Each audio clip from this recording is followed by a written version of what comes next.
2 tahun lalu, di malam yang gelap dan penuh badai, Selirning melahirkan bayi perempuan yang sehat. Namun, ahli nujum istana menyatakan kelahiran itu sebagai pertanda buruk bagi negeri. Para pejabat berlutut di luar aula, memohon kaisar untuk mengeksekusi ibu dan anak itu demi melindungi negara. Akhirnya, kaisar mengarahkan pedangnya ke kerumunan dan menyatakan mereka semua ternoda oleh pertanda buruk itu. Lalu memerintahkan semua orang yang hadir hari itu dibantai habis. Dia kemudian mengasingkan Selirning dan putrinya ke Istana Dingin. Setelah itu, tak ada seorang pun yang berani membicarakan mereka lagi.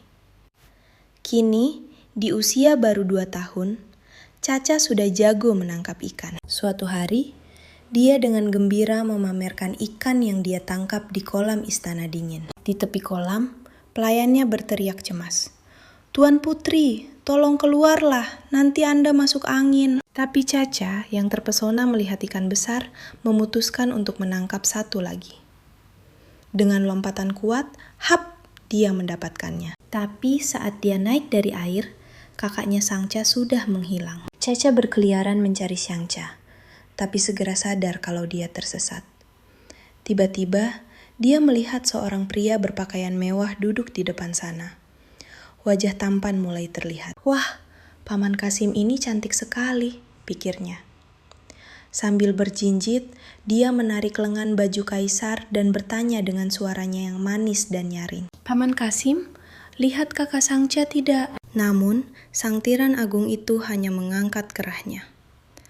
"Sejak kapan kucing dan anjing liar dibiarkan berkeliaran di taman kekaisaranku?" Seorang Kasim di dekat situ mendengarnya dan bergegas menghampiri, lalu berlutut.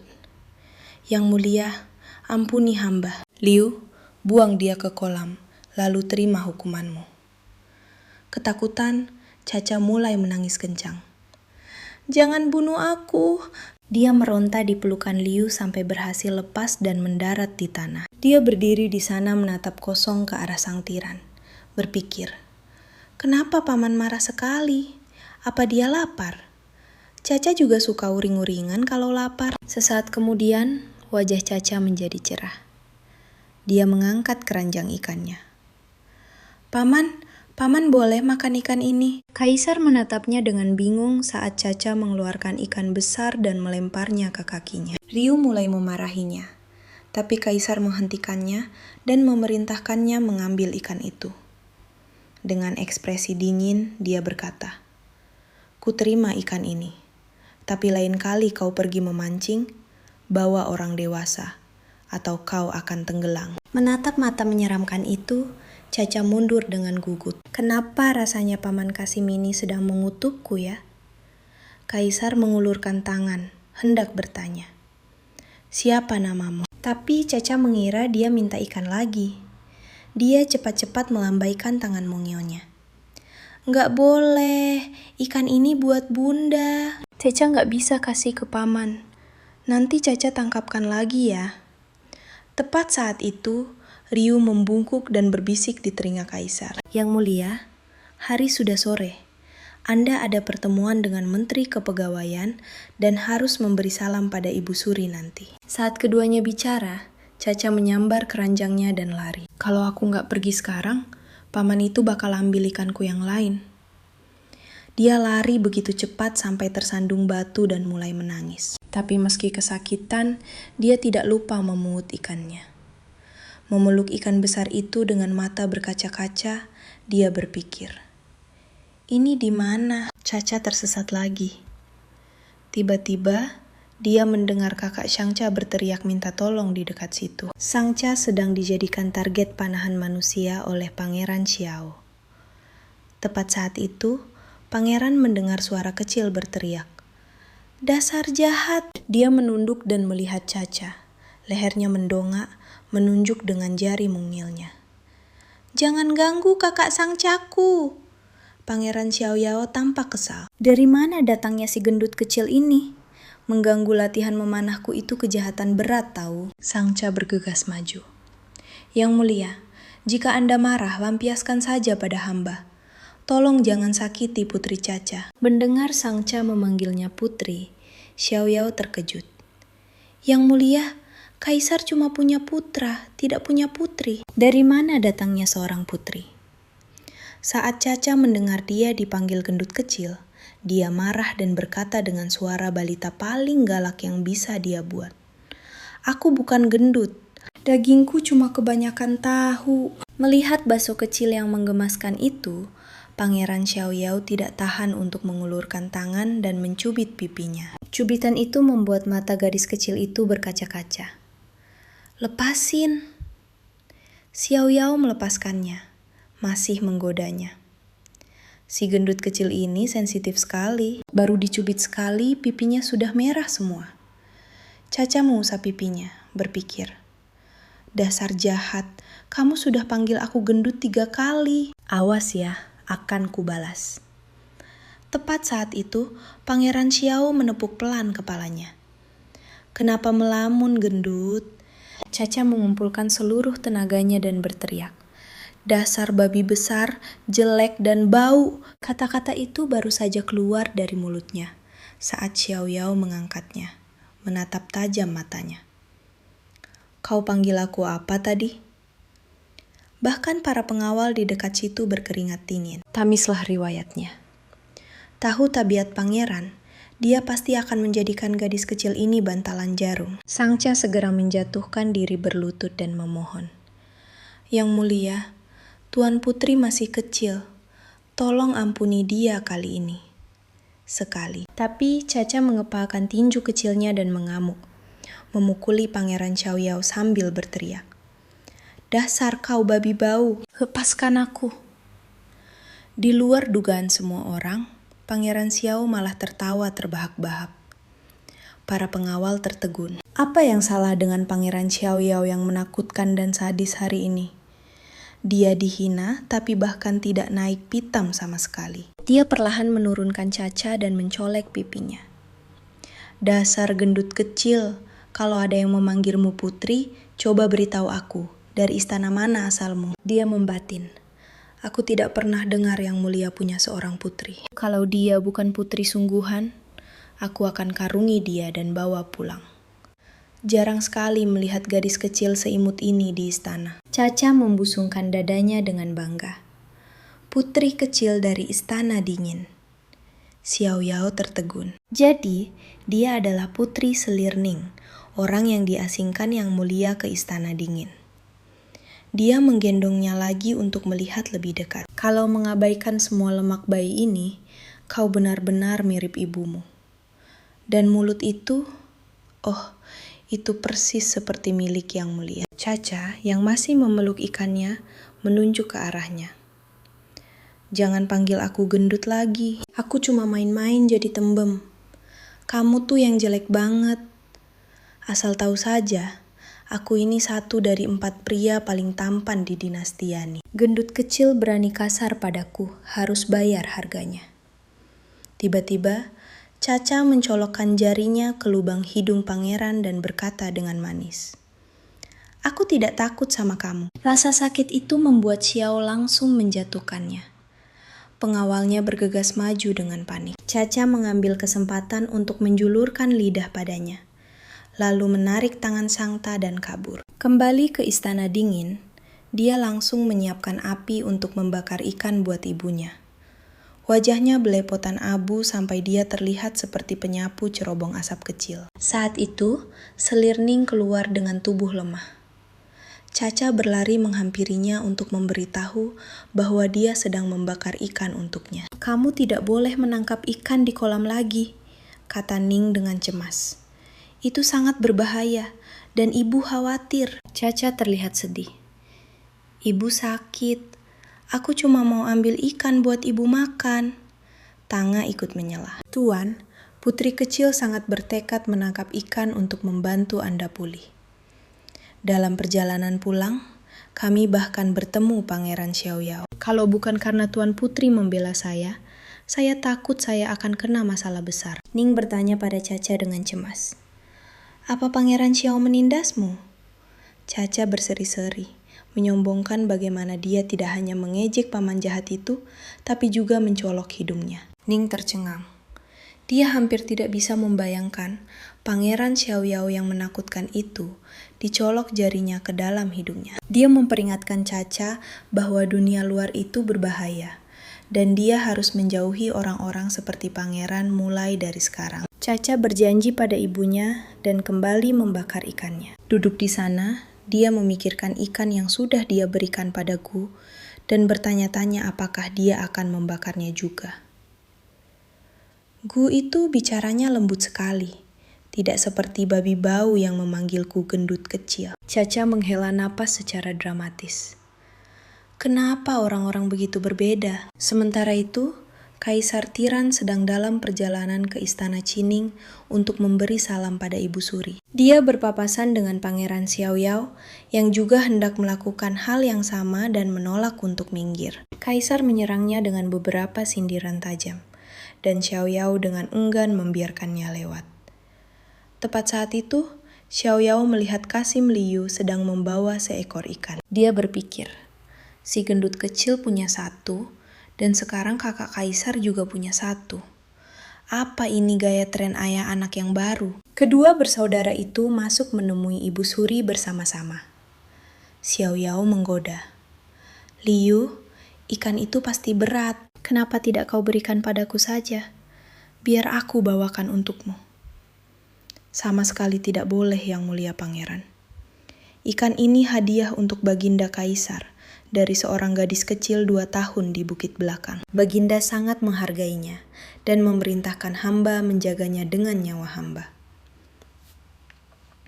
Mendengar ini, Xiaoyao menebak gadis 2 tahun itu pasti si gendut kecil. Jadi, kakakku sudah bertemu dengannya.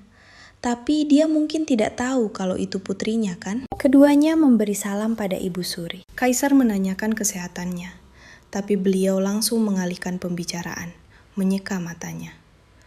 Kalau ibu tidak segera menggendong cucu perempuan, rasanya umur ibu tidak akan panjang lagi. Baru-baru ini, ibu nonton pertunjukan berjudul Raja Lautan. Dan itu mengajarkan kalau kau menebar jala yang cukup lebar, kau pasti akan menangkap cucu perempuan. Mulai hari ini, kau harus lebih sering mengunjungi selir-selirmu. Kalau wanita di istana tidak cocok untukmu, ibu akan segera mengatur pemilihan kandidat baru. Xiao ikut menimpali dengan nada bercanda. Ibu, biarpun ibu ingin cucu perempuan, ibu harus memikirkan kesehatan kakak. Bagaimana kalau dia kelelahan dan tetap tidak menghasilkan seorang putri? Wajah Kaisar menjadi gelap. Dia dengan cepat berkata pada ibunya, "Kalau ibu ingin cucu perempuan, ibu harus menekan adik ketiga kita ini. Siapa tahu dia beruntung dan memberikan ibu cucu perempuan pertama." Melihat Kaisar melempar bola panas padanya, Xiao cepat-cepat cari alasan dan kabur. Saat dia berjalan keluar, dia bergumam pada dirinya sendiri. Kakakku benar-benar mencoba menjebakku. Baiklah, aku akan gunakan putrinya untuk mengambil hati Ibu Suri. Rasakan, salah sendiri, dia bahkan tidak ingat kalau dia punya anak perempuan. Setelah meninggalkan Istana Qining, Xiaoyao sedang berjalan-jalan tanpa tujuan ketika dia tak sengaja mendengar seorang Kasim bergumam kasar, mengumpat tentang betapa menyebalkannya harus mengantar makanan ke istana dingin. Dia kemudian melihat dengan jijik saat Kasim itu meludah ke dalam makanan. "Berani sekali kau!" Suara Xiaoyao membelah udara, membuat Kasim itu ketakutan setengah mati. "Kau berani mengotori makanan tuanmu dan mengutuk mereka. Mari kita lihat bagaimana aku akan membereskanmu." Dia memerintahkan anak buahnya untuk menahan Kasim itu dan memaksanya memakan setiap suap dari makanan kotor tersebut. Setelah itu, Xiaoyao berjalan menuju istana dingin. Dari luar, dia bisa mendengar suara Caca yang sedang bermain petak umpet. Mengintip melalui celah pintu, dia melihat gadis kecil itu kehabisan tenaga. Perutnya berbunyi keras. Mendengar percakapan antara dia dan pelayannya, dia menyadari bahwa sang putri hanya makan sedikit sup agar ibunya bisa makan lebih banyak. Dan memberitahu ibunya bahwa dia sudah kenyang, padahal kenyataannya dia kelaparan. Hati Xiaoyao terasa nyeri. Si gembul itu kelaparan. Dia segera mengirim penjaga untuk mengambil makanan. Tepat saat itu, Caca mendengar ketukan di pintu. Makanan datang, pikirnya. Tapi orang yang muncul adalah Pangeran Xiaoyao. Dia menunjuk dengan jarinya ke arah pangeran. Kau si babi bau. Melihat sang pangeran, Xiang Chao buru-buru menyembunyikan Caca di belakangnya. Yang mulia, tolong jangan simpan dendam pada seorang anak kecil. Jika Anda harus menyalahkan seseorang, salahkan hamba. Selirning mendengar keributan itu dan keluar. Xiang Chao, mundurlah ke belakangku. Namun Caca tidak mau diam. Mengintip dari balik punggung Xiang Chao, dia menatap dengan mata besarnya dan menunjuk ke arah Xiaoyao. Ibu, itu paman jahat yang menindasku dan kakak Xiang Chao. Dia kemudian menambahkan dengan menantang. Babi bau, akulah yang mencolok hidungmu. Jangan berani-berani menindas ibuku. Ketika Xiaoyao melihat Selirning, dia berpikir, wanita ini telah dikurung di Istana Dingin selama lebih dari 2 tahun. Namun dia masih begitu anggun dan tenang. Tidak heran kakakku begitu terpikat padanya. Dia membungkuk dengan hormat. Kemarin, aku sedang berlatih pedang di bukit belakang dan bertemu dengan anak kecil yang menarik. Jadi, aku mencarinya hari ini. Aku harap Anda tidak tersinggung, Nyonya. Ning menjawab dengan sopan. Jika pangeran tidak salah lihat, anak gembul yang Anda bicarakan memang putri saya, Caca. Jika dia menyinggung Anda dengan cara apapun, saya meminta maaf atas namanya. Xiaoyao mengibaskan tangannya. Tidak, bukan apa-apa.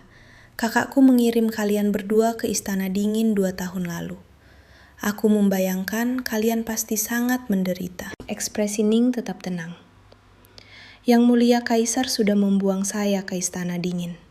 Saya tahu betul bagaimana dunia ini bekerja. Saya akan menerima konsekuensi apapun yang datang. Jika tidak ada hal lain yang mulia, silakan pergi, supaya Anda tidak mengundang masalah untuk diri sendiri.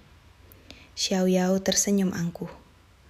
Pernahkah Anda melihat aku takut pada siapapun di istana ini? Sejujurnya, aku datang hari ini untuk Tuan Putri kecil.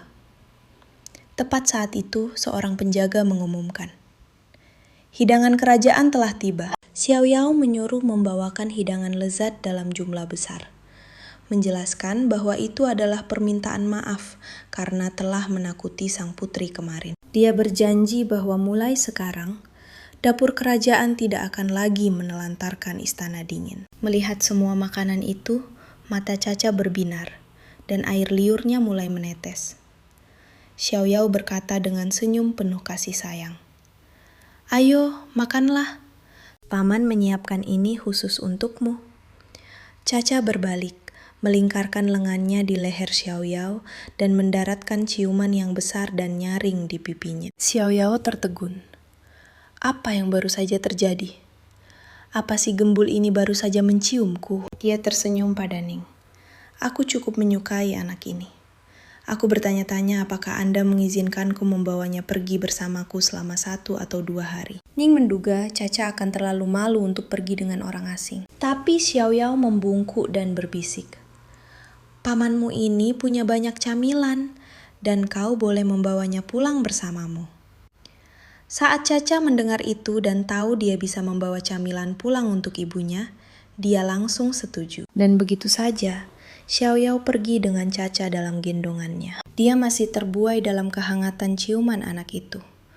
Merasa sangat senang dengan dirinya sendiri, hingga dia tidak sadar ketika Caca sedang mengejar kupu-kupu ke kejauhan. Ketika dia melihat lagi, si gembul itu sudah hilang. Sementara itu, di Taman Kekaisaran, Kaisar sedang membentak para menterinya. Mereka gagal menyelesaikan tugas yang dia berikan. Dan dalam kemurkaannya, dia menyatakan akan menghukum mati mereka semua. Dia mendorong meja hingga terbalik, membuat piring-piring camilan berserakan di tanah. Tepat saat itu, dia mendengar suara kecil di dekatnya. Terbang kupu-kupu, tunggu aku. Caca berlari masuk ke taman mengejar kupu-kupu, tapi berhenti mendadak saat melihat camilan di tanah. Matanya membelalak dan dia bergegas mendekat. Aku menemukan buah hari ini, dan sekarang ada banyak camilan juga. celotehnya, sama sekali mengabaikan orang-orang yang ketakutan di sekitarnya. Kaisar menoleh ke arah Liu. Apa ada sesuatu yang baru saja lewat? Kelihatannya familiar. Liu bergegas mendekat untuk memeriksa. Di istana mana kau melayani? Apa kau tidak tahu kau tidak bisa berkeliaran di sini begitu saja? Kepalamu bisa dipenggal karena ini. Caca mendongak dengan kecewa. Camilan ini jatuh ke tanah. Tidak bolehkah Caca memakannya? Seperti biasa, pikirannya hanya tertuju pada makanan. Tapi Kaisar berpikir, ini gadis kecil yang memberiku ikan waktu itu. Pertama memancing, sekarang memungut makanan. Camilan. Seberapa suka sih si gembul ini makan? Dia menyuruh Caca mendongak. Saat gadis itu berbalik dan melihatnya, dia bertepuk tangan kegirangan. Pak Kasim, kita ketemu lagi. Hal ini membuat darah menteri yang berlutut jadi dingin. Apa gadis kecil ini lagi cari mati? Dia baru saja memanggil Yang Mulia dengan sebutan Kasim. Kaisar tidak marah, malah dia terlihat senang. Kau ingat aku? Tanyanya lembut. Paman ambil salah satu ikan Caca, kata Caca sambil menjejalkan camilan ke dalam sakunya. Caca ingat jelas banget. Jadi, Paman mau balikin ikan Caca. Caca berusaha bersikap tenang. Oke. Tapi dalam hatinya dia berpikir, ayo dong cepetan balikin ikan Caca. Liu syok berat. Yang Mulia menerima ikannya, dan bukannya berterima kasih, bocah ini malah minta ganti rugi. Kaisar berkata dengan senyum penuh kasih. Sini, para menteri di bawah rasanya mau kena serangan jantung berjamaah. Mereka sudah melayani di Istana Yanqi selama bertahun-tahun, dan belum pernah melihat senyum atau mendengar nada selembut itu dari Yang Mulia. Astaga, ini momen bersejarah. Caca berjalan menghampiri Kaisar, dan mereka saling bertatapan. Menatap Pak Kasim ganteng itu, dia berpikir, coba aja dia jadi ayah Caca. Tiba-tiba, Kaisar memegang kaki pendeknya dan mengguncang tubuhnya. Hujan camilan pun turun dari sakunya ke tanah. Caca yang pusing diturunkan kembali kakinya. Nah, gimana dengan semua camilan yang kau ambil dariku? Camilanku ini yang terbaik di negeri ini. Buatan koki istana. Harusnya itu cukup buat ganti satu ikanmu kan? Caca melambaikan tangan gembulnya. Caca cuma mungut camilan ini kok. Ini bukan punya Pak Kasim. Jangan pelit dong. Dia lalu menyodorkan sepotong buah. Pak Kasim, Caca barusan petik ini di sana. Ini buah-buah paling enak yang pernah Caca makan. Buat Pak Kasim aja. Liu buru-buru menengahi. Gawat, pikirnya panik. Yang Mulia benci makanan asam. Terakhir kali Gubernur Sani memintanya mencicipi cuka spesial mereka, dia dihajar sampai setengah mati. Tamatlah riwayat gadis kecil ini. Kaisar mengambil buah itu dan melihat itu aprikot asam. Tapi yang membuat semua orang takjub, Kaisar tidak menolak. Dia menerima hadiah sang putri. Para menteri sampai tak percaya penglihatan mereka sendiri. Kaisar menatap Caca. Apa kau mau menukar satu aprikot asam ini dengan semua camilanku? Caca pikir dia minta aprikotnya lagi. Dia tampak tidak rela. Tapi akhirnya dia mengeluarkan satu lagi dari sakunya dan menyodorkan itu padanya. Melihat raut wajahnya, Kaisar bisa melihat air mata mulai menggenang di pelupuk mata bocah itu. Dia berpikir, dia pasti doyan makan banget. Kehilangan satu aprikot asam saja rasanya kayak kehilangan seisi dunia baginya. Dia memerintahkan Liu membawakan sekotak camilan dari dapur kerajaan. Saat Caca melihat kotak yang penuh tumpah ruah dengan camilan, matanya nyaris loncat keluar dari kepalanya. Ini semua milikmu sekarang, kata Kaisar padanya. Kamu senang? Iya, Caca juga bisa taruh buah-buahan Caca di sini, katanya, mulai memunguti aprikot yang berserakan di tanah. Kaisar menepis tangannya. Buah-buahan ini kelihatan menjijikan. Buang sana. Caca terlihat patah hati. Kalau dibuang, nanti Caca nggak punya buah lagi buat dimakan. Dia memungutnya lagi dan hati-hati memasukkannya ke saku. Saat itulah Kaisar melihat sulaman domba kecil di sakunya. Dia berpikir, apa dia lahir di tahun kambing?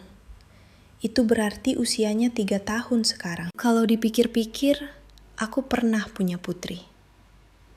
Kalau saja dia tidak dinyatakan sebagai pembawa bencana bagi negara, dia pasti seusia ini. Dia mengelus kepala anak itu dan berkata pelan, dasar gembul. Mendengar julukan itu, wajah Caca cemberut. Caca bukan gembul tahu, serunya. Mengangkat bajunya untuk memamerkan perut buncitnya pada Kaisar. Ini tuh cuma imut. Tingkahnya benar-benar memikat hati para menteri. Lucu banget, rasanya ingin kubawa pulang dan kuasuh sendiri. Kaisar buru-buru menurunkan baju anak itu dan menyentil keningnya dengan tatapan sayang. Kau tidak boleh mengangkat bajumu di depan orang asing lagi. Dan kamu gak boleh pamer perut ke sembarang orang. Apalagi laki-laki. Apa? Kamu mengerti? Tentu saja, Caca kami baru berusia 3 tahun. Dia tidak paham apa yang dibicarakan pria itu. Kaisar menggendongnya dan menjelaskan dengan sabar. Badan anak perempuan itu tidak boleh dilihat laki-laki asing atau bahkan anak cowok. Kamu tidak boleh asal angkat baju. Bagian tubuhmu yang tertutup baju harus tetap tertutup. Mengerti? Caca menutup matanya dengan kedua tangan. Ketutup nih, katanya dengan imut. Kaisar menyingkirkan tangannya dan menjelaskan dengan serius bahwa dia harus menjaga perutnya tetap tertutup. Bahwa bagian manapun yang ada bajunya tidak boleh diperlihatkan. Apa kau paham ucapanku? Para menteri di bawah terdiam 1000 bahasa. Luar biasa. Padahal yang mulia benci anak-anak. Bahkan putra kandungnya sendiri tidak pernah menerima perlakuan seperti ini. Tatapan matanya, gestur tubuhnya. Jangan-jangan ini Kaisar gadungan. Dia selalu sangat keras pada anak-anaknya. Kalau ketahuan bermalas-malasan, dia menghukum mereka berlutut di bawah terik matahari. Dan terus menghukum dengan menyuruh mereka menyalin kita. Tapi dengan gadis kecil ini, sepertinya semua aturan ada pengecualiannya. Caca menjawab dengan riang. Caca ngerti, perut harus ditutup. Kaisar mencolek perut kecilnya. Bagus kalau paham. Caca merasa geli dan terkikik. Melihat betapa lucunya dia, Kaisar tidak tahan untuk mencoleknya lagi. Tiba-tiba, alis Caca berkerut. Kaisar bertanya dengan cemas. Kenapa? Apa aku mencolekmu terlalu keras? Caca menarik baju Kaisar dan berkata dengan suara kecil. Pup, mau pup. Kaisar tampak sangat bingung. Apa artinya itu? Apa sebenarnya yang diinginkan si gembul kecil ini? Seorang Kasim di sebelahnya buru-buru maju untuk menjelaskan bahwa itu adalah ucapan anak kecil saat mereka ingin buang air. Dia berharap bisa mendapat kesempatan untuk menggendong gadis kecil yang lucu itu. Tapi Kaisar menatapnya dengan tajam. Kemudian Kaisar menggendong Caca dan berjalan pergi bersamanya. Sikap akrab itu membuat Kasim tercengang. Yang mulia, sadarlah. Pernahkah Anda begitu perhatian pada anak-anak Anda sendiri? Tidak lama kemudian, Kaisar keluar sambil memegang tangan Caca. Sudah lega sekarang setelah pup? Tanyanya dengan hangat. Tapi Caca menggelengkan kepalanya. Enggak. Kenapa? Tanyanya tiba-tiba tegang. Caca menepuk perutnya dengan wajah kesakitan. Perut lapar? Kaisar segera membawa Caca ke kediaman pribadinya, Aula Yangsin. Sementara itu, Pangeran Xiaoyao masih mencari si gembul kecil itu. Dia melihatnya dan Kaisar menuju ke aula dan berpikir, saudaraku ini sangat sulit ditebak. Jika si gembul kecil tidak sengaja membuatnya marah, dia bisa berada dalam bahaya besar. Sebaiknya aku memberitahu Ibu Suri bahwa dia punya cucu perempuan. Bagaimanapun, kakak masih mendengarkan ibu. Saat Caca melihat hidangan besar yang tersaji, matanya berbinar, dan dia mulai ngiler karena senang. Ini enak, itu juga enak, serunya. Kaisar bahkan menyuapinya sendiri. Pemandangan menggemaskan itu membuat para pelayan di dekatnya luluh. Aku ingin membawanya pulang. Ternyata Caca dan Kaisar menyukai hidangan yang sama. Setelah beberapa suapan, seorang Kasim datang untuk membereskannya sesuai aturan istana. Tapi Caca dengan cepat memegang lengannya. Dia memohon, "Mau lagi yang ini." Sang Kaisar mengabaikan tangannya, menyuruh Kasim untuk meninggalkan hidangan itu. Demi membiarkan Caca makan lebih banyak, dia melanggar aturan 3 suapnya sendiri. Memangnya kenapa kalau roti kecil ini menyukainya? Aku bisa tidak makan itu selama 3 bulan kalau perlu. Caca memeluk leher Kaisar. "Paman Kasim paling baik," katanya dengan manis. Tepat saat itu Ibu Suri tiba. "Di mana cucu perempuanku?" tuntut Ibu Suri saat dia masuk. Caca mencoba meniru Kaisar. Mencoba melakukan salam formal. Mengintip Kaisar untuk meniru gerakannya. Ibu Suri langsung menghampirinya. "Sayangku, jadi kau cucu perempuanku. Bisakah kau bilang Nenek Suri?" Caca menurut dengan suara kecilnya. "Nenek Suri." Ibu Suri sangat senang. Tapi begitu dia menggendong Caca, dia mendengar perutnya berbunyi. Caca mengulurkan tangan. "Guk, aku mau mam lagi," rengeknya. Sudah berpikir untuk membawa sisa makanan untuk ibunya. Ibu Suri berpikir Caca memanggil Kaisar anjing dan menyuruhnya mengajarinya memanggil ayahanda. Kaisar tampak malu dan mengusap kepalanya. Si gembul kecil ini hanya seseorang yang kutemukan di taman istana. Aku bahkan tidak tahu dari istana mana dia berasal. Dia bisa jadi anak siapa saja. Ibu Suri terkejut. "Apa? Gadis kecil yang menggemaskan ini bukan cucu perempuanku." Dia mencengkeram bahu Kaisar. "Nak, kau harus merebutnya dan menjadikannya milik kita." Sang Ibu Suri jelas terpesona. Mereka berdua kemudian melihat Caca melahap makanannya. Karena dia anak yang berbakti, setelah selesai, dia memastikan untuk membungkus sebagian untuk ibunya. Kaisar berpikir, "Siapa ibu si gembul ini? Aku tidak bisa menghilangkan perasaan bahwa anak ini tidak asing. Bahwa dia mirip sekali dengan seseorang." Ekspresi dan wajahnya mengingatkannya pada Slirning. Tepat saat itu, Pangeran Xiaoyao berseru dari ambang pintu. "Si gembul kecil!" Caca segera berlari dan melompat ke pelukannya. Pemandangan itu membuat Kaisar dan Ibu Suri tercengang. "Kakak ketiga?" Kaisar menuntut. "Apa hubunganmu dengan anak ini? Kenapa dia begitu dekat denganmu?" Xiaoyao menjawab dengan nada provokasi. "Itu karena Caca menyukaiku. Benar kan, Caca?" Gadis kecil itu memeluk lehernya dan menjawab dengan senyum lebar. Suka. Melihat Caca begitu sayang pada Xiaoyao, Kaisar benar-benar marah. Saat kedua bersaudara itu saling menatap, percikan api tampak berterbangan. Bahkan Liu bisa melihat bahwa Kaisar cemburu. "Kakak ketiga," kata Kaisar, wajahnya gelap. "Mungkinkah ini putrimu?" Untuk memanas-manasinya, Xiaoyao berkata, "Tentu saja dia putriku." Ibu Suri tertawa terbahak-bahak. "Bagaimana mungkin anak ini putrinya? Mereka tidak mirip sama sekali." "Jika kau tanya aku, dia justru mirip sekali dengan Kaisar." Dia mengambil Caca ke dalam pelukannya. Diam-diam merasa senang. Hal yang paling penting adalah mencarikan ayah untuk gadis kecil ini.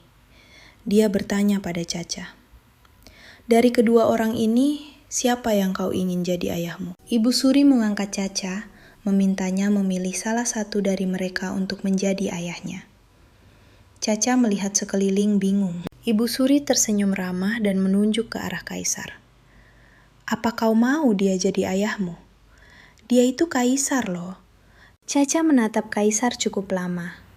Lalu tiba-tiba berseru, "Kentut!" Pangeran Xiaoyao tidak bisa menahan tawa. "Kaisar kentut? Si gembul ini lucu sekali." Ibu Suri mengambil camilan dan menjelaskan dengan sabar. "Bukan kentut, itu Kaisar sayangku. Kamu mau Kaisar jadi ayahmu?" Caca ingat pesan ibunya. Kamu tidak boleh sembarangan panggil orang ayah. Tepat saat itu, Ibu Suri menggoyangkan kue di depannya, menggoda si tukang makan kecil itu. Sayangku, kalau kamu pilih satu dari dua orang ini untuk jadi ayahmu, kamu bakal dapat camilan enak begini setiap hari. Begitu Caca mendengar camilan enak, dia langsung menelan ludah. Camilan tiap hari? Ibu juga bisa makan enak. Melihat taktik ini berhasil, Pangeran Xiaoyao mengangkat piring besar berisi makanan. Paman juga punya di sini loh. Sementara itu, Kaisar terlihat gugup, takut si gembul memilih Xiao. Caca menatap kosong kedua pria itu. Tiba-tiba, dia mengulurkan tangannya ke arah Kaisar dan berkata, "Gendong." Kaisar agak bingung, tapi jantungnya berdebar kegirangan. Pilihan Caca membuat Pangeran Xiaoyao melongo. Cuma begitu saja, apa ini kekuatan legendaris dari ikatan darah? Ibu Suri tertawa terbahak-bahak dan menyerahkan Caca ke Kaisar. "Gendong harta kecilmu ini." Di pelukan Kaisar, Caca memanggil dengan suara mungil, "Ayah." Suara itu meluluhkan hati Kaisar. Dia berpikir, anak laki-lakiku banyak dan aku sering dipanggil ayah.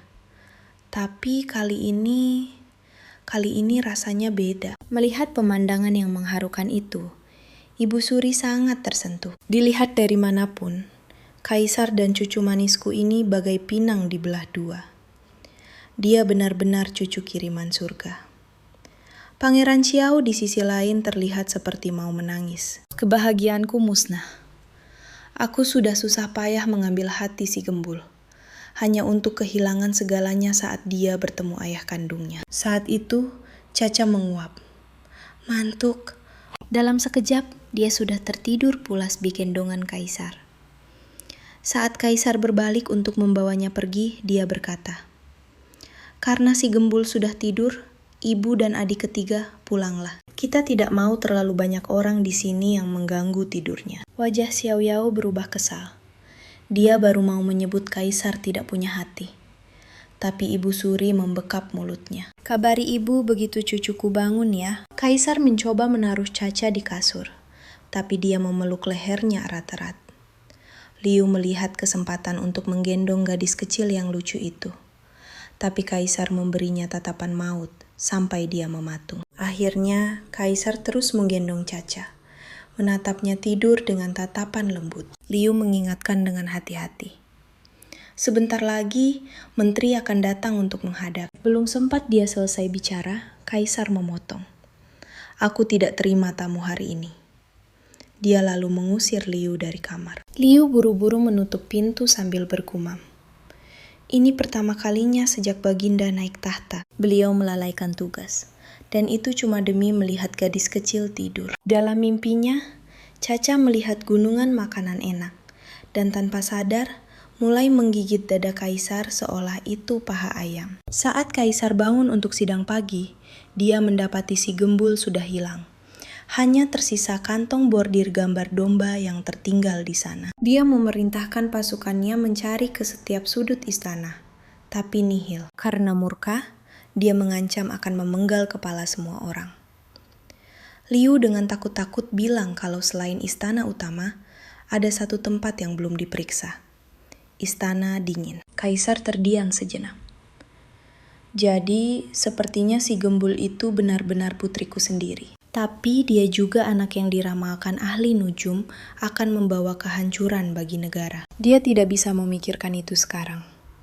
Dia segera bangkit dan bersiap ke istana dingin. Di istana Uhi, selir Shu bicara pada selir Hua dengan nada licik. "Baginda sedang mencari gadis 3 tahun. Semua orang di istana bilang itu anak selir Ning dari istana dingin." Selir Hua mendengus. "Terus kenapa? Masalah apa yang bisa dibuat satu anak kecil?" Selir Shu mulai mengompori. Dengan kelicikan selir Ning, kalau dia kembali berkuasa, dia bakal berbisik ke telinga Baginda siang malam. Kalau itu mempengaruhi pangeran ketiga, itu bakal jadi kerugian besar. Selir Hua membanting cangkir tehnya. "Selama aku ada di harem ini, selir Ning jangan harap bisa lepas dari genggamanku. apalagi menyakiti putraku. Biarpun Baginda terpikat olehnya, seluruh istana akan protes. Aku tidak percaya beliau mau melawan semua menteri cuma demi dia. Melihat rencananya berhasil, Selir Su tersenyum manis. Kakak benar-benar bijak, dia membatin. Cuma butuh sedikit dorongan. Dan Selir Hua sudah siap perang. Biar dia dan Selir Ning saling bantai, aku tinggal duduk manis dan terima hasilnya. Sementara itu, Caca sedang mengejar kupu-kupu sambil teriak. Kupu-kupu, tunggu aku. Dia menabrak Pangeran Xiaoyao yang juga sedang mencarinya. Caca menunjuk kupu-kupu yang terbang itu dan berkata dengan suara kecilnya. Gak bisa tangkap yang cantik. Kupu-kupu ya? Xiaoyao mengelus kepala Caca. Sini, paman bantuin kamu. Dia mengeluarkan belati dan dengan suara sush, menancapkan kupu-kupu itu ke pohon. Saat dia membawanya untuk ditunjukkan padanya, kupu-kupu cantik itu sudah tidak bergerak lagi. Caca langsung menangis histeris. Air matanya tumpah ruah. Tidak peduli apa yang dilakukan Xiaoyao, dia tidak bisa menenangkannya. Tepat saat itu, Kaisar dan rombongannya sedang dalam perjalanan ke Istana Dingin. Ketika dia melihat putrinya menangis, dia mendorong Pangeran Xiaoyao ke samping dan bergegas menghampiri Caca. Kenapa nak? Siapa yang nakalin kamu? Ayah akan balas dendam buat kamu. Melihat air mata yang mengalir di wajah Caca, hati Kaisar hancur luluh. Dia dengan lembut menggendongnya ke dalam pelukannya dan memerintahkan orang-orangnya untuk mengikat Pangeran Xiao. Dengan mata berkaca-kaca, Caca mengangkat kupu-kupu itu. Paman Xiao-san, bantuin aku nangkap kupu-kupu. Tapi kupu-kupunya mati, jadi aku nangis. Xiaoyao tampak tak berdaya. Kakanda, jangan mendrama begitu dong. Di saat yang sama, dia diam-diam merasa senang. Si gembul kecil ini ternyata peduli padaku. Kaisar baru saja memeluk putrinya sebentar sebelum dia mulai menggeliat minta turun.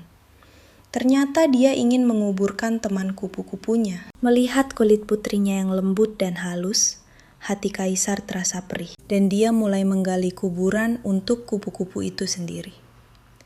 Pemandangan itu membuat Kasim Liu dan Pangeran Xiaoyao terdiam tanpa kata. Caca yang berhati lembut tidak hanya membuat batu nisan untuk teman kupu-kupunya, tapi juga menangkupkan kedua telapak tangannya untuk berdoa dalam diam. Sang Kaisar memperhatikannya. Hatinya dipenuhi rasa bangga. Aku tidak percaya aku punya putri sebaik ini. Pada saat itu, Pangeran Xiaoyao yang terikat angkat bicara dengan tidak sabar. Kakanda, karena semuanya sudah jelas, bisakah kau menyuruh pengawalmu melepaskanku? Berlutut seperti ini sakit sekali tahu.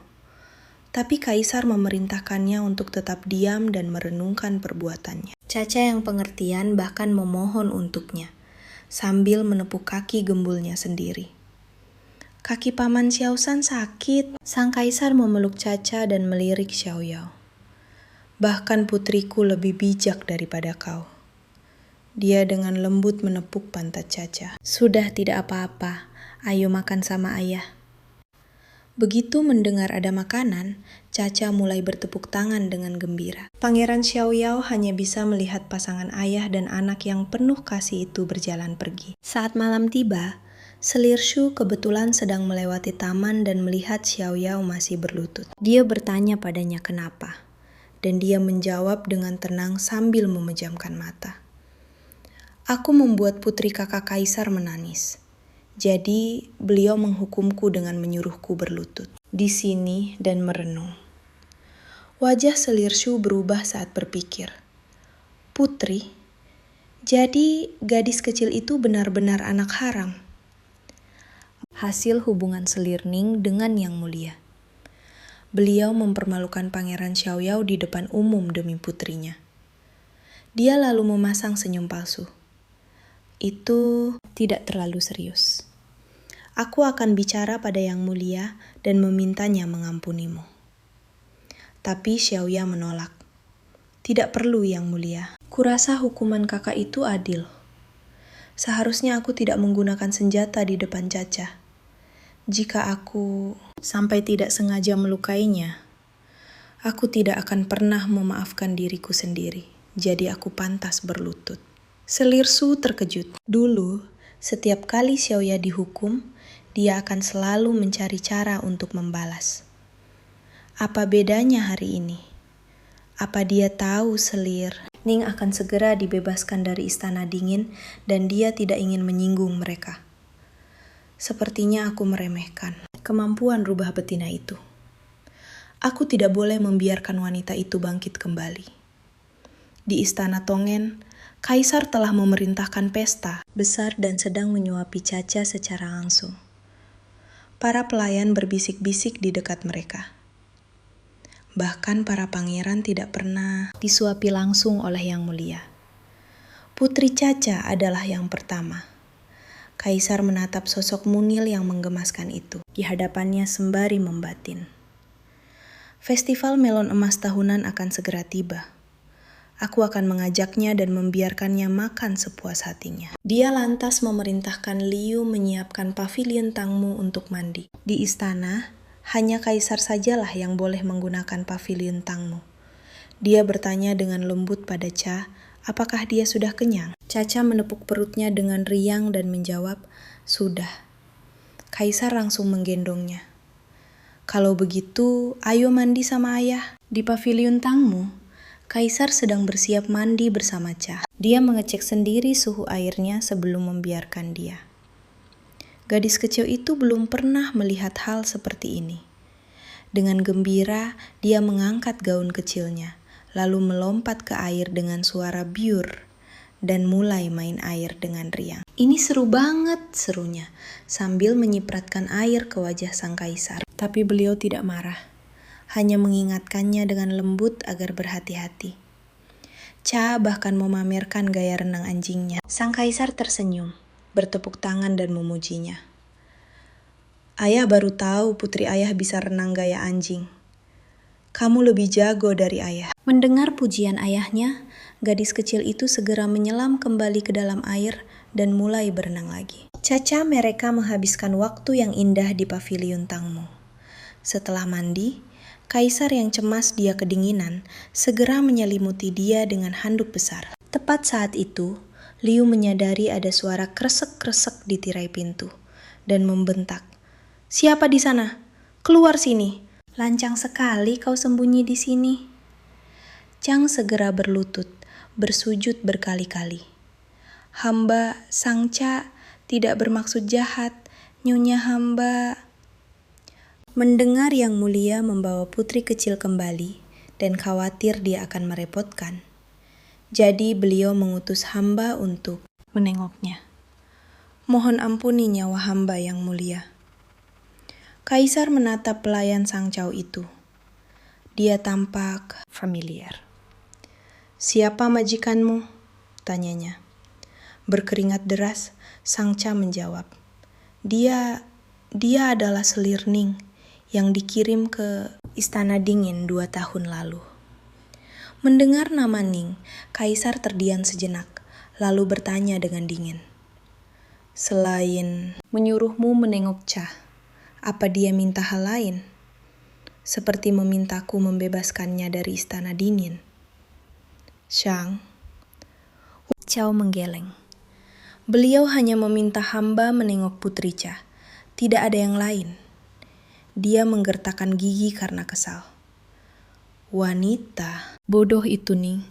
Dia bahkan tidak tahu cara memanfaatkan kesempatan seperti ini. Apa dia benar-benar sudah betah di Istana Dingin? Dengan marah dia berkata pada Sang Cha, "Sampaikan pada Selir Ningmu itu, mulai sekarang aku sendiri yang akan membesarkan Cha. Dia tidak akan kembali ke Istana Dingin. Kau boleh pergi." "Yang Mulia, Cha adalah segalanya bagi Nyonya hamba. Tanpa Tuan Putri, sama saja Anda mencabut nyawanya." Shang Chao berlutut, memohon belas kasihan. Kaisar khawatir dia akan membangunkan Cha, menyuruh orang mengusirnya keluar. Keesokan paginya, Putri kecil Cha terbangun dan melihat dua orang asing di samping tempat tidurnya. Dengan gugup dia bersembunyi kembali di balik selimut. Seorang kasih muda menjelaskan bahwa kaisar sudah pergi ke sidang istana, tapi meninggalkan pesan, khusus agar mereka menyajikan sarapan begitu dia bangun, lalu mengajaknya bermain di taman. Kekaisaran. Si tukang makan kecil mendengar ada makanan dan langsung setuju. Tak lama kemudian, Cha sudah berada di luar bersama dua kasih muda. Saat melewati taman, dia melihat seorang anak laki-laki yang sangat mirip dengan ayahnya sedang tidur di atas batu. Semakin dia memperhatikannya, anak itu tampak semakin cantik. Dia tak tahan untuk menoel pipinya, tapi anak itu tidak bergerak. Tiba-tiba dia teringat bagaimana teman kupu-kupunya berhenti bergerak setelah Paman Xiaoan menusuknya. Apa kakak kecil ini sudah mati? Tepat saat Cha bilang pada kedua Kasim, kakak kecil sudah mati. Selir Hua yang sedang mencari putranya yang bolos. Chong kebetulan mendengarnya. Mendengar putranya mati, dia histeris, menyambar tubuh anaknya dan meraung-raung. Pemandangan itu membuat semua orang tercengang. Chong Ye yang pusing karena diguncang begitu keras, mengusap kepalanya. Siapa yang mati? Saat itu, Cha mulai tepuk tangan kegirangan. Hore, kakak kecil belum mati. Begitu Chong melihat Cha, matanya berbinar. Dari mana datangnya adik semanis ini? Dia baru saja mau menghampiri dan menyapa ketika selir Hua menjewer telinganya. Dasar anak nakal kembali ke istana Yuhei sekarang. Melihat kakak kecil kesakitan, Cha menutup telinganya sendiri dan menyuruh anak itu melindungi telinganya. Hal ini membuat selir Hua berhenti dan menatapnya. Ini pasti putrinya Selir Ning. Chong sedang tidur dan anak ini melihatnya. Dia sedang sangat disayang Yang Mulia sekarang. Kalau dia tidak sengaja menceritakan ini padanya, bisa gawat. Dia memutuskan untuk membawa Cha ke istana Yuhei. Saat kedua Kasim menolak membiarkan Cha pergi, dia memancing.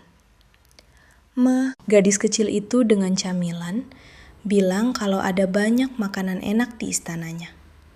Si tukang makan tak bisa menolak dan mulai melompat kegirangan. Selir Hua memerintahkan pelayannya membawa Cha ke istana Yuhei dan menyuruh kedua Kasim untuk menunggu di sana. Melihat Cha pergi, kedua Kasim itu saling pandang. Kita harus cari bantuan, cepat. Kalau tidak, Tuan Putri kecil dalam bahaya besar. Di dalam istana Yuhei, si tukang makan Cha dengan senang hati menjejalkan camilan ke dalam mulutnya. Tapi, tujuan selir Hua bukan cuma memberinya makan. Itu agar dia tidak mengadu pada kaisar kalau pangeran. Ketiga, bolos pelajaran demi tidur. Pangeran ketiga memperhatikan Cha yang menggemaskan. Makin lama makin menyukainya. Tepat saat itu, Cha menyodorkan camilan yang dipegangnya. Kakak, ini buatmu, katanya dengan manis. Pangeran ketiga terkejut dan berpikir, adik kecil ini pasti menyukaiku sampai memberiku camilan. Dia lalu ngeri. Penyihir cilik ini persis ibunya, pembawa sial bagi siapa saja yang ditemuinya. Cuma dalam beberapa menit dia sudah memikat hati putraku. Kalau Yang Mulia benar-benar membebaskan mereka dari istana dingin dan menyelidiki ulang apa yang terjadi waktu itu, akibatnya tak terbayangkan. Itu bahkan bisa mengancam seluruh keluargaku. Dia membanting cangkir tehnya dan menunjuk wajah Cha. Aku tidak peduli seberapa banyak pesona penggoda ibumu yang kau warisi. Tapi dengarkan aku. Jauhi putraku, atau kau akan menyesal. Dia lalu memerintahkan pelayan untuk melempar Cha keluar. Untungnya, pangeran ketiga melindungi Cha di belakangnya. Gadis kecil itu ketakutan, gemetar di belakang kakaknya sambil menangis. "Aku mau ayah." Tepat saat itu, Pangeran Xiaoyao muncul. Saat Cha melihat paman Xiaowannya, rasanya seperti menemukan penyelamat.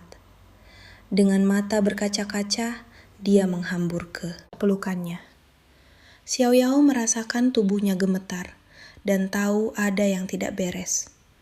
Dia menuntut penjelasan apa yang sudah dilakukan selir Hua padanya. Merasa bersalah, selir Hua tidak bisa mengatakan yang sebenarnya dan berpura-pura tenang. Apa yang bisa kulakukan pada gadis kecil? Aku hanya memperingatkannya agar tidak mengikuti jejak ibunya yang membawa kekacauan ke istana. Namun dalam hati dia berpikir, apa Xiaoyao benar-benar akan membela gadis ini? Di luar dugaannya, wajah Xiaoyao berubah suram dan dia berbicara padanya dengan nada mengancam. Dia hanya anak berusia 2 tahun. Tindakanmu sudah keterlaluan, Nyonya. Kau harus paham satu hal. Dia memanggilku paman. Dan aku tulus menyayangi gadis kecil ini. Aku tidak peduli apa yang kau lakukan di harem, tapi jangan pernah menyentuh Caca. Dengan itu, dia menyambar Caca ke dalam pelukannya dan pergi, meninggalkan selir Hua yang sangat kebingungan. Setelah meninggalkan istana Yuheng, Caca berbisik di pelukan Xiaoyao. "Paman Xiaowan." Xiaoyao mencubit pipi gembilnya. "Jangan khawatir, ada paman di sini. Tidak ada yang boleh menindas Caca kita." Gadis kecil itu akhirnya tersenyum. Untung saja kedua Kasim itu berpapasan dengan Xiaoyao di taman. Kalau tidak, entah apa yang akan terjadi. Tepat saat itu, Caca mendaratkan ciuman besar lainnya di pipinya. "Suka Paman Xiaowan," serunya dengan gembira. Xiaoyao merasa seolah dia bisa terbang. Si gendut kecil menciumku lagi. Dia bertanya, kenapa Caca keluar pagi-pagi begini? "Mau main kemana? Paman akan mengantarmu." Caca yang penuh pengertian menjawab, "Aku rindu ibu. Aku mau ketemu ibu." Xiaoyao dengan senang hati setuju, meninggalkan kedua Kasim itu dan membawa Caca ke istana dingin. Begitu mereka sampai, gadis kecil itu tidak sabar dan berlari masuk. Dia mendorong pintu hingga terbuka sekuat tenaga dan bergegas ke sisi ibunya. Selirning jatuh. Sakit karena khawatir setelah Kaisar mengumumkan bahwa Caca tidak boleh kembali. Caca menyeka air mata ibunya. "Jangan menangis, Ibu. Caca akan tangkap ikan untuk Ibu." Tepat saat itu, Kaisar tiba-tiba muncul, memanggil nama Caca dengan suara dingin. Caca menarik lengan baju Kaisar dan berkata dengan bibir gemetar, "Ibu, ibu sakit." Kaisar ingin mengambil Caca dan memarahi Xiaoyao. "Ini semua salahmu."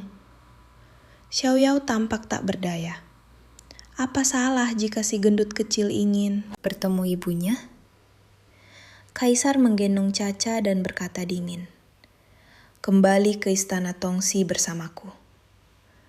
Tapi saat dia berbalik pergi, Caca menangis histeris, meraung, "Ibu, mau ibu!" Dia menangis dan terus menangis dalam pelukannya. Karena menyerah, Kaisar tidak punya pilihan selain menurunkannya dan berbalik pergi sendirian. Gadis kecil itu menyeka air matanya, berpikir, ayah marah. Melihatnya menangis begitu keras, Liu menyodorkan sapu tangan. "Tuan putri kecil, tolong jangan menangis." Caca menarik lengannya. "Paman Kasim, aku tidak mau ayah marah." Kaisar mengawasinya dari samping, berpikir, apa aku terlalu keras pada anak ini? Caca menatapnya dengan hati-hati, terlalu takut untuk bicara. Bagaimana jika ayah masih marah? Dia mulai menangis lagi. Tepat saat itu, Kaisar mengulurkan tangannya dan memanggilnya. Caca. Oh, dengan gembira berlari kecil ke arahnya dengan kaki pendeknya. Tapi karena terburu-buru, dia tersandung kakinya sendiri.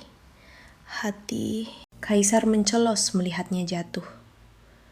Dia bergegas menghampiri dan membantunya berdiri, bertanya dengan hangat. Mana yang sakit? Biar ayah lihat.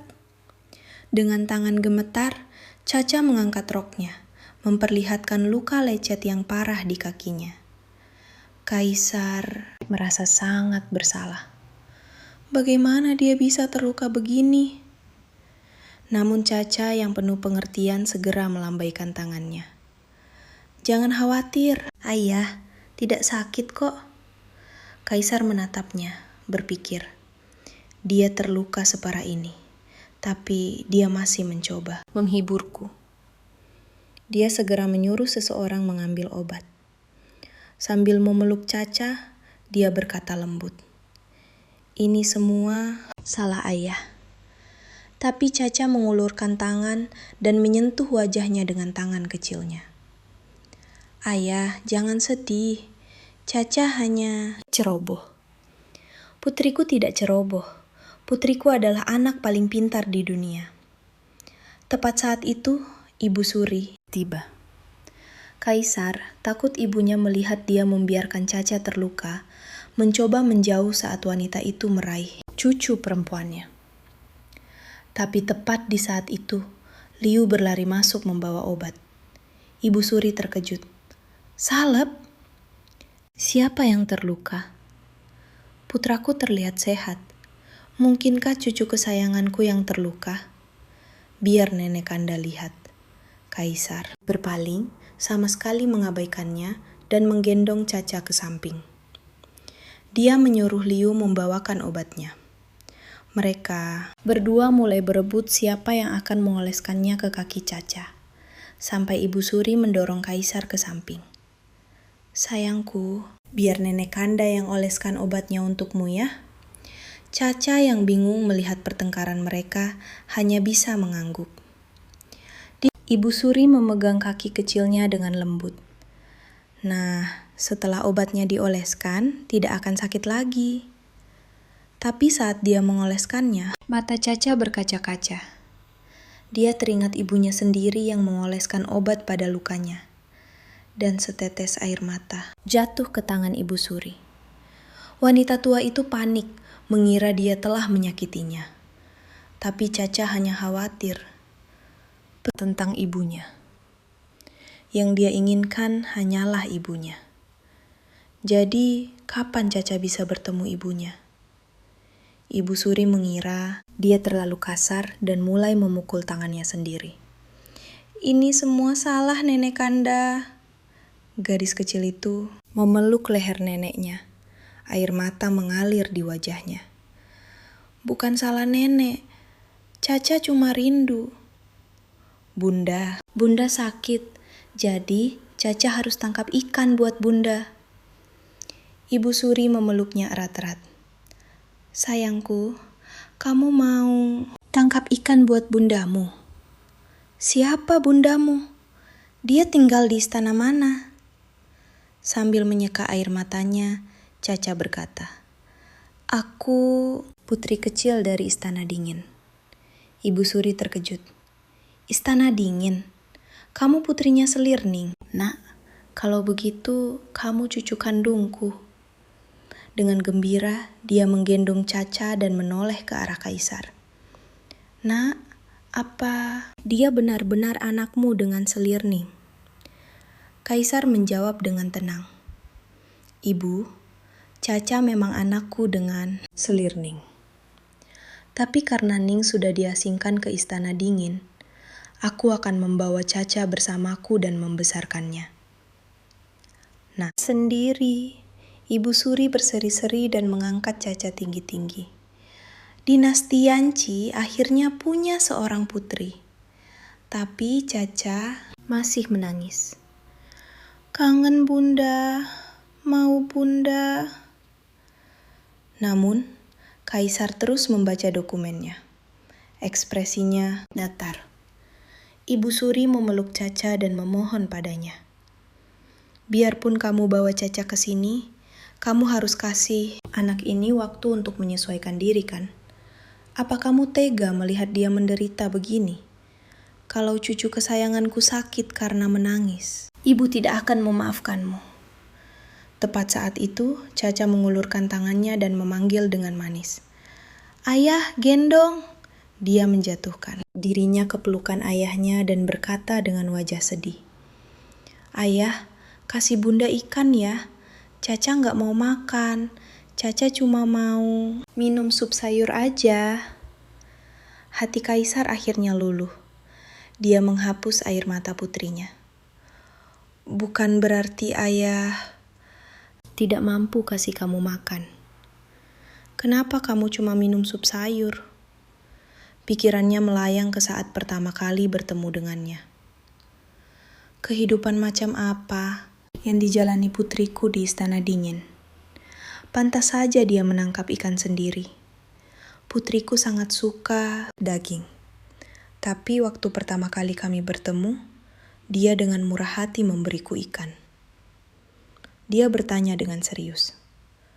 Kalau ayah tinggal di istana dingin, apa kamu mau kasih ikan tangkapanmu buat ayah?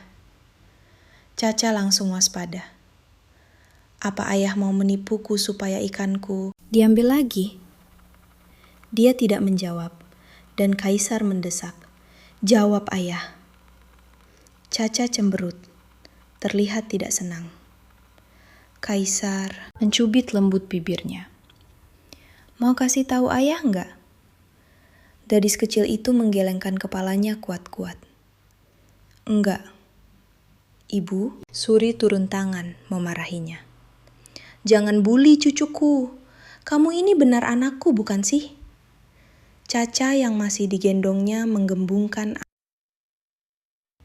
pipinya dan berkata dengan marah. Ayah jahat. Caca nggak mau kasih ikan buat ayah. Kaisar merasa seolah-olah hatinya tertusuk jutaan panah. Dia berkata dengan wajah tegas. Apa katamu barusan? Ayah sudah setuju membiarkanmu ketemu bundamu, tapi kamu masih nggak mau kasih ayah ikan. Mata gadis kecil itu terbelalak. Caca boleh ketemu bunda. Kaisar memeluknya dengan lembut. Jadi, kamu mau kasih ayah ikan nggak? Caca ragu sejenak, menatap mata ayahnya, lalu tiba-tiba condong ke depan dan mencium pipinya. Suasana hatinya langsung cerah. Kaisar sangat gembira. Dia mengangkatnya. Ayo berangkat, kita ke istana dingin buat ketemu bunda. Saat rombongan Kaisar menuju istana dingin, Selirshu melihat mereka. Dia segera bergegas ke istana Hua untuk mengadu domba, memberitahu Selir Hua bahwa Kaisar akan membebaskan Selirning dari pengasingan. Selir Hua langsung waspada. Dia panik seperti cacing kepanasan di atas wajan. Sementara itu, Kaisar baru saja tiba di gerbang istana dingin. Saat Caca melompat turun dan berlari ke pelukan Selirning. Kasim Liu hendak menyela, tapi Kaisar menghentikannya. Melihat Kaisar, Selirning buru-buru menghampiri untuk memberi salam hormat. Kaisar membatin. Dia jelas-jelas sakit, tapi malah keluar begini. Kapan wanita ini bisa belajar jaga diri sendiri? Berdirilah, katanya dingin sebelum berjalan masuk ke istana dingin. Caca dengan senang menggandeng tangan ibunya. Bunda, ayo kita cari ayah di dalam. Melihat mereka berjalan masuk sambil tertawa dan mengobrol membuat Kaisar sedikit cemburu. Masa pemandangan manis begini gak ada akunya? Dia memanggil Caca, mendekat. Saat Caca menolak melepaskan tangan ibunya, dia membujuknya dengan makanan. Sini, nanti ayah kasih daging, buat dimakan. Selirning merasa sedikit kewalahan. Yang Mulia benar-benar mau mengakui Caca sebagai putrinya. Caca duduk di pangkuan Kaisar dan berkata dengan riang, "Bunda, sini juga dong." Ning masih terguncang mendengar Kaisar memanggil Caca sebagai putrinya dan hanya berdiri terpaku. Tiba-tiba Kaisar menggebrak meja dengan tangannya. "Putriku menyuruhmu ke sini, apa kau tidak dengar?" Ning menatapnya kaget, bingung harus berbuat apa. Kaisar membatin. Apa wanita ini menganggapku hantu atau wabah penyakit? Kenapa dia berdiri jauh sekali? Merasakan suasana tegang, Caca mengulurkan tangan dan mencubit pipi Kaisar. "Ayah, jangan bentak." "Bunda, ayah sama bunda harus akur. Bunda sayang Caca, jadi ayah juga harus sayang bunda sama Caca." Kaisar terkejut, seorang anak bisa bicara seperti itu. Dia mengangkatnya dan bertanya, "Serius, siapa yang mengajarimu bicara begitu?" "Ibumu." Dia melirik Ning diam-diam, merasa senang. "Itu baru putriku. Bagus. Dia tahu persis apa yang harus dikatakan." Ning tampak jelas gugup. Suasananya terasa canggung. Tapi sebelum terjadi hal lain, mereka mendengar keributan terjadi di luar. "Siapa yang membuat kegaduhan di luar sana?" tanya Kaisar dengan marah. Selir Hua dan Selir Shu masuk dan berlutut di hadapannya. Kaisar tidak senang. "Kenapa kalian berdua ada di sini? Apa kalian mencari tahu jadwalku dan datang ke sini khusus untuk menghalangi jalanku?" Melihat dua selir lainnya, Ning berpikir, ini yang terbaik. Sekarang Yang Mulia tidak akan tinggal terlalu lama. Jika dia tinggal, rasanya hatiku tidak akan bisa tenang. Selir Hua angkat bicara, mengatakan dia punya sesuatu yang penting untuk dibicarakan. Dia memasang wajah memelas, tidak ingin bicara sambil berlutut. Tapi Kaisar dengan dingin menolak permintaannya untuk berdiri. Tak gentar, Hua melanjutkan. 3 tahun lalu, peramal istana menetapkan bahwa Selir Ning dan putrinya adalah pertanda buruk yang akan mengancam nasib bangsa. Jika Baginda membebaskannya dari Istana Dingin, apa Baginda tidak takut membuat para pejabat marah dan memprotes? Kaisar tidak akan menoleransi provokasinya. "Lancang, sejak kapan kau berhak memberitahuku cara melakukan pekerjaanku?" Ketakutan, Hua mulai bersujud memohon ampun. Caca menutup telinganya. Dia ingat wanita ini pernah memberinya camilan, tapi sekarang ayahnya sedang berteriak lagi. Selir Shu lebih pintar dan berlutut dalam diam. Tidak masalah baginya siapa yang jatuh. Bagaimanapun juga, dia akan diuntungkan. Tepat saat itu, Caca melompat turun dan dengan berani berdiri di depan Selir Hua. "Jangan marahi dia, jangan marahi dia," katanya kepada Kaisar. "Dia kasih Caca camilan, jangan marahi dia." Selir Hua menatap Caca yang baik hati, berpikir, apakah gadis kecil ini membelaku karena aku memberinya camilan? Tapi meskipun Yang Mulia menyayanginya, akankah dia benar-benar mendengarkan anak kecil yang bicaranya saja belum jelas? Betapa terkejutnya dia. Kaisar benar-benar menyuruh mereka berdua berdiri. Selir Hua tidak percaya. Yang Mulia benar-benar mendengarkan anak ini.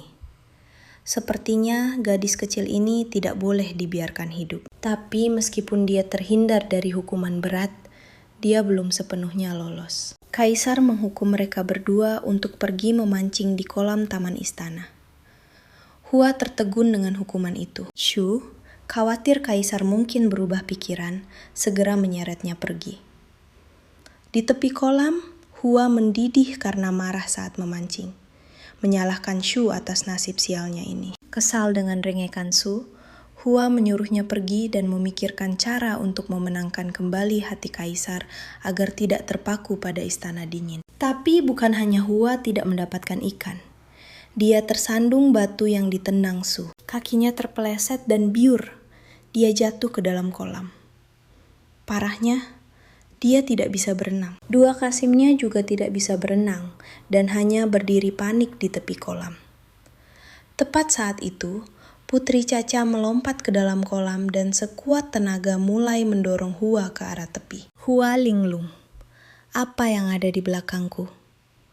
Syukurlah, dia berhasil sampai ke tepi. Parakasim bergegas mendekat untuk melihat apakah dia baik-baik saja. Tepat saat dia akan marah besar, dia mendengar suara tawa dari kolam. Kasim memberitahunya bahwa Putri Caca lah yang menyelamatkannya. Pada saat itu, Caca muncul dari air memegang ikan besar dan dengan gembira naik ke tepi. Hua menatapnya dengan takjub. Gadis kecil itu benar-benar menyelamatkanku. Xiang Chao bergegas memeriksa Caca dan membungkusnya dengan handuk. Khawatir Hua mungkin menggunakan ini sebagai alasan untuk membuat masalah.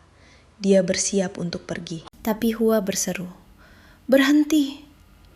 Dia menyatakan bahwa dia bukan orang yang tidak tahu berterima kasih dan akan menyuruh koki terbaik dapur istana memasak ikan itu untuk membalas budi Caca karena telah menyelamatkan nyawanya. Caca tampak bingung. Budi menyelamatkan nyawa apa? Xiang Chao dengan cepat menjelaskan. Artinya Nyonya Hua ingin mentraktir Tuan Putri ikan yang paling lezat. Wajah gadis kecil itu berbinar saat mendengar makanan. Mau makan, mau makan. Dia bersorak sambil mengangkat tangannya. Melihat Caca yang menggemaskan, Hua membatin. Pantas saja Yang Mulia menyukai anak ini. Dia terlalu lucu. Tiba-tiba, Caca menambahkan. Tapi, Hua menegang. Tapi apa? Caca dengan berani menyatakan. Satu ikan tidak cukup. Sebelum Hua atau Xiang Chao bisa bereaksi, Caca berjalan tertatih-tatih ke kolam. Dan tepat sebelum melompat masuk, dia menoleh ke belakang dan mengumumkan. Caca mau tangkap beberapa ikan lagi. Dalam waktu singkat, dia mendapatkan satu ikan besar lagi. Melihat Caca yang polos dan menggemaskan, Hua berpikir dalam hati. Anak ini sebenarnya cukup menarik. Xiang Chao membawa handuk untuk membungkus Caca. Tapi Hua mengambilnya dari tangannya. Biar aku saja, katanya dengan senyum yang agak canggung. Saat dia mengeringkan Caca, dia berkata, "Keringkan badanmu supaya tidak sakit." Sikap ini membuat Parakasim di dekatnya dan Xiang Chao tertegun. Hua kemudian memegang tangan Caca dan mereka berjalan kembali ke Istana Dingin bersama. Sementara itu, kembali di Istana Tongen, Kaisar mendengar dari Liu bahwa selir Hua telah pergi kembali ke Istana Dingin bersama Putri Caca. Kaisar segera bangkit berdiri. Ayo pergi ke Istana Dingin. Aku ingin melihat apa yang sedang direncanakan selir Hua. Saat dia sampai di pintu masuk, dia mendengar suara Hua dari dalam. Pukul yang keras, jangan ragu-ragu. Kaisar membuka pintu dengan kasar tepat pada waktunya untuk melihat Hua bersama Putri Caca. Berani-beraninya kau, raungnya. Turunkan putriku. Caca senang melihat ayahnya dan dengan gembira menggosokkan wajahnya ke kaki ayahnya.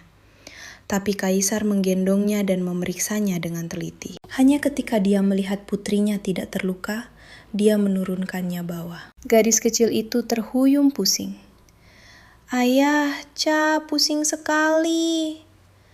Kaisar dengan cepat menggendongnya lagi dan menatap tajam ke arah Hua. Bagaimana dia menindasmu barusan? Ayah akan membereskannya.